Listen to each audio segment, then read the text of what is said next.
आसी रास्तार अचेत हेले वृद्ध। बलांगीर जिला लाठोर गाँव भत्ता टंका आनिबाकु जाई अचेत होई पड़िले वृद्ध। पूर्वरु आमे बेलपड़ा ब्लॉक रो भत्ता पई आसी रास्तार अचेत होइतबा दृश्य देखाइथिलु।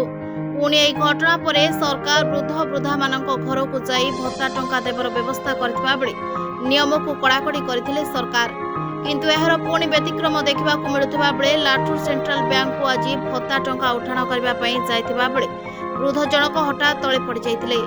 लाठोर ग्रामर मनोज शर्मा बैंक को कौनसी काम पई आसीथिले, हेले वृद्ध जनक तळे पड़ जाइथिबा देखि मनोज शर्मा वृद्ध को उठाइथिले। एभले अभावनीय घटना देखिबाकु मिलिछि बलांगीर जिला खपराखोल ब्लॉक लाठोर सेंट्रल बैंक निकटरे। वृद्ध जनक हेउचंती खपराखोल ब्लॉक टंकपाणी पंचायत बुढ़ाछापर गाँव वृषभ विश्वाल। वृषभक बैंक पासबही रे भत्ता टंका पड़ुथिबारु वृषभ तांको गाँ बुढ़ाछापर ठारू 200 टंका देई ऑटोरे लाठोर सेंट्रल बैंक को भत्ता टंका उठाण करी आसिथिले।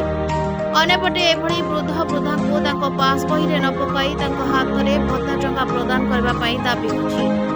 तेबे एठारे प्रश्न उठुछि जे बे नुआ सरकार आसिला परे एही घटना उपरे की प्रकार नियम पुणी कड़ाकड़ी करिवे देखबाकू बाकी रहिला। बलांगीर संतोष कुमार पटनायक रिपोर्ट, ना ओडिशा।